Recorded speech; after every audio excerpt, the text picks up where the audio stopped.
Hey class, so today I'll be talking about the 4 different cognitive biases. And so the first one I'll be talking about is confirmation bias. And so confirmation bias is where someone has a preconceived tendency to base their decisions off of a fact or a belief, even if it might not end up being true.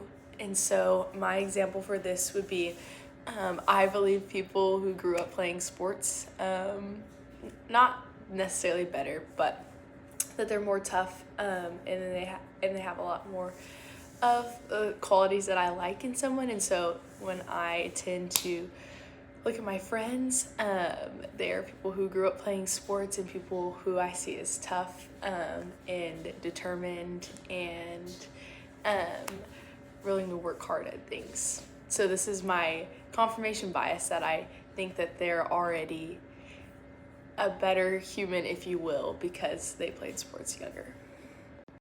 The next bias is representativeness bias, and this one basically means when you have a negative opinion or outlook on something because of one experience instead of multiple. And so my example for this would be really when it comes to food.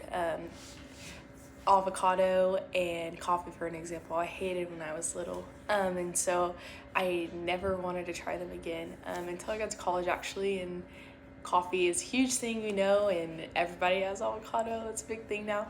And so I finally tried it again and figured out that I love both those things. And so I had a representativeness bias towards those things for a long time because I had one bad experience with them. Next is illusion of control, and this one means when one believes that they have more control over a situation or activity than they actually do. And so I would say my example for this is at work. I usually like to take on a lot of our responsibilities instead of delegating, even though I can't do it all myself.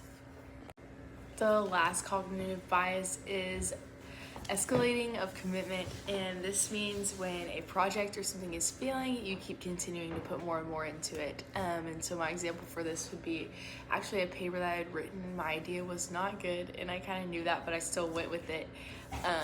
And halfway through, I thought about changing it, but I decided since I was already halfway, I got to keep going. And ended up not getting such a good grade on it because it was not a good topic, but I was escalating commitment.